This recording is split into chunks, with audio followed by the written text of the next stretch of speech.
here with Town Clerk Connor Degan today. And Connor, the official results of the election were just released, and we'll have those posted on hcam.tv. Of course, first there was the release of the unofficial results. So can you tell us about the process of getting to the unofficial results and then getting to the official results? Thank you, Tom.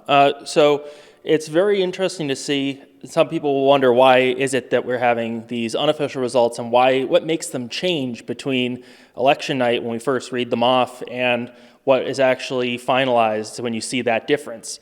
Well, a big piece of it is what we're reading off at election night is everything that came right out of the machines and was read by those machines. The unofficials that we put out the next day is all the stuff that we have as well from the hand counts, which that alone gives us an additional group of, I think we had 79 hand-counted ballots that couldn't be read by the machines for whatever reason. Now, did you have, and on those ballots, I'm guessing you have to maybe check the signatures and verify them? So yeah, we have to verify, well, with those, there's no signatures on the actual ballots themselves. We do need to verify either way when we're actually going through the process of checking them in. But some of them are as simple as people voted by mail and they didn't fill in the bubble all the way. And the machine doesn't want to choose if it isn't sure that that's how the person wanted to vote. So if you don't fill in the bubble 75% or more, then it says, I can't read it. It's an ambiguous mark, spits it back out. And we can't look at your ballot. We can't alter your ballot. So what we do is we take it, we immediately put it into another slot for us to hand count at the end of the night. So that's where we get those ballots, mostly from folks who did vote at home. So how do people do this here? Did they vote right for the most part? You mentioned 79 ballots that would be hand counted. Is that a good number? That's pretty good. It's just a case of, again, folks, when you're voting at home, make sure you're using black ink that doesn't bleed through, and make sure that you're not using pencil and stuff like that, because those are the things that can really kind of muck everything up. But people did a pretty good job, especially as we come into September and November for the big elections, and a lot of people will be voting at home, I'm sure. Make sure that you really check and make sure those bubbles are filled in. No X's or check marks.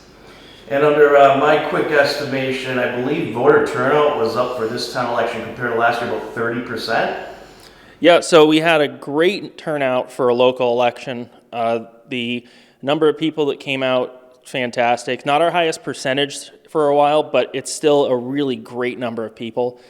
Some people look at that, right around 20% as being somewhat small for an election, but for a local election, that's really great. Not enough people really get involved at that level, so it's great to see that regardless of why people wanted to vote, that they made the time to actually come out and do so. All right, and everything seemed to run smoothly this year. Was that the case? Everything was nice and smooth, no major issues, no major complaints, no major hiccups from the machines or anything like that. It was nice and smooth. The results were were pretty much set at the end of the night. We just had a couple of write-ins and provisionals to really look at ahead of time, or right after the election was done. But after that, we had everything set in stone. And if people want to know more about the election process or have any questions for you, where can they go and how can they contact you? They can, of course, go right to our website at hopkintonma.gov under the town clerk's election information page. And absolutely feel free to email me at townclerk@hopkintonma.gov, or you can give me a call at my office, or always feel free to stop by and say hello.